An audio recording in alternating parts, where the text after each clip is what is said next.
My ex left me the majority of his estate, amounts to $700,000. His parents demand that I leave it to his wife and child. My ex and I were together for almost 20 years. We never got married because it never felt necessary and we were child-free. I had problems with BC, so he chose vasectomy. I found out that he cheated on me 3 years ago, and I left him. He got with his AP. 6 months later, I heard that they were married. I found out that I was pregnant with my current BF a year into dating, and even though we still weren't there in the relationship, we thought that we could make it happen, and sure enough, we are very happy, and we love our little family very much. My ex kept texting me on occasions like birthdays and holidays. I never answered. But when he heard about my daughter, he sent me a lengthy and hurtful text about me cheating on him, and he never texted me again. I never answered. A few months later, my ex ended his life. This was about 4 months ago. His wife is apparently giving birth any time now.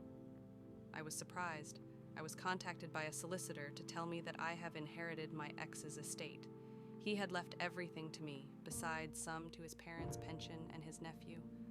I got a letter from him apologizing for what he did and saying that he loved me and wished me and my family happiness, and he wanted to help with that. Now his wife and parents are very angry and demand that I leave them everything. I don't know.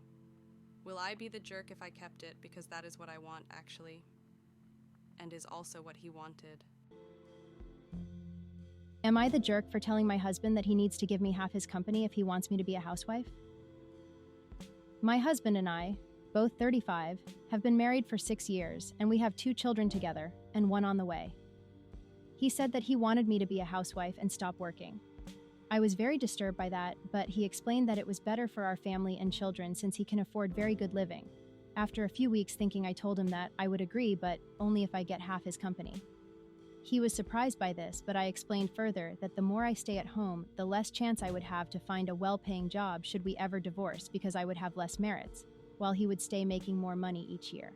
So I want half of the company. If we never divorce, which is the goal of all marriages, then it wouldn't matter, but should it end, it would be the price of me staying home and raising our children so he could be less worried and stressed out.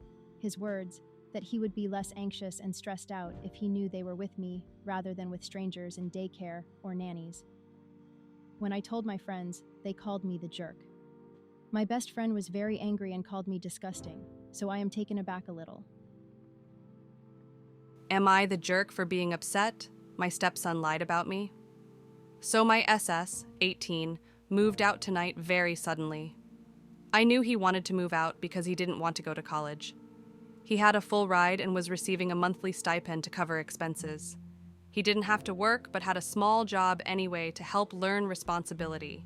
He completely blew his first semester on purpose and ended up losing all of his scholarship.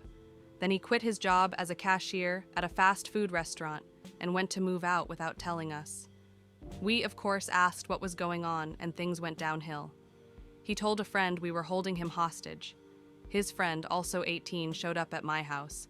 I alone own the house, and called the cops on me, claiming I was holding my SS against his will. The friend then threatened me, so I called 911. Before the cops showed up, my husband got my SS to admit to his friend that he, SS, had lied. That I was, in fact, telling SS to leave, take his car, and not come back because I was not going to support a deadbeat in the house.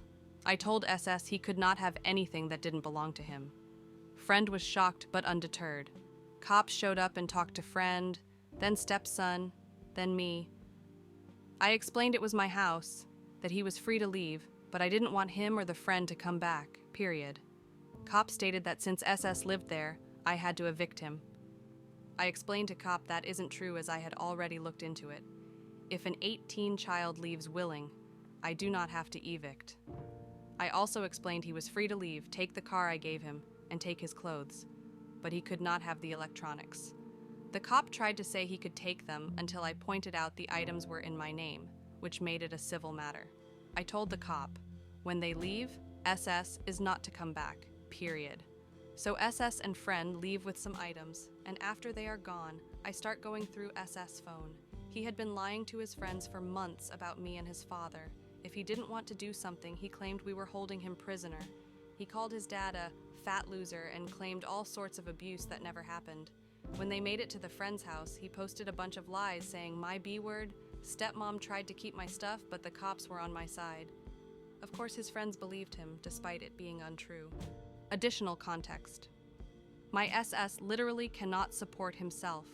He is on medication, was in a hit and run where he was at fault, doesn't know how to pay bills or access accounts, has no health insurance now, no job, and no prospects. He left most of his clothes, left his desktop he paid for, but took his keyboard and monitor, which made 0 sense. He was scammed out of $1,000 just a month ago in one of those check writing scams where the person pays for more than an item is worth, and told my SS, keep the extra money. His car insurance is $500 a month on a 12-year-old car because of the hit and run, plus he has to pay the lawyer to stay out of jail. But his friend is now his new family. Worst yet, he did it all for a girl who is 17 in high school and isn't interested in him.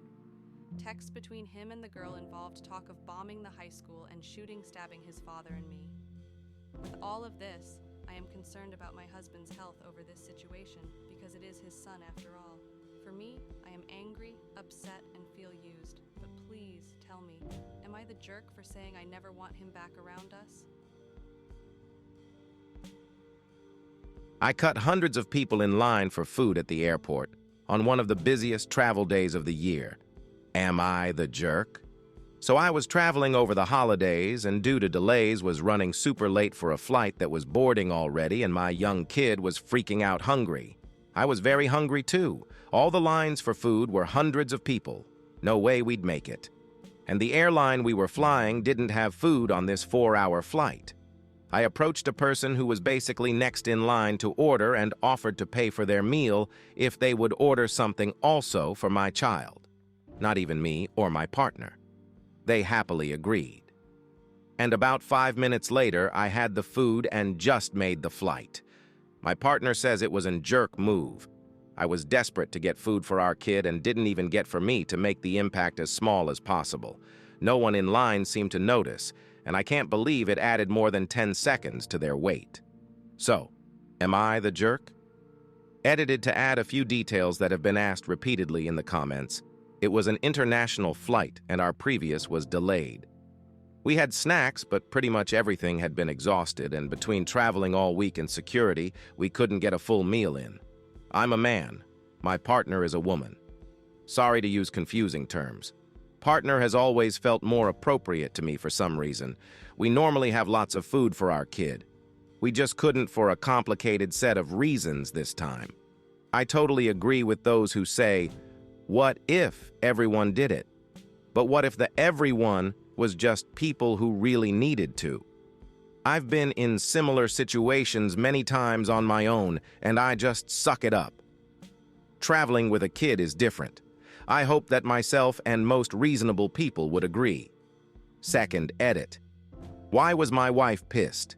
She, like so many of us, is a complicated person containing multitudes. She was both happy our kid got fed and also cringed at the method and said it was a dick move.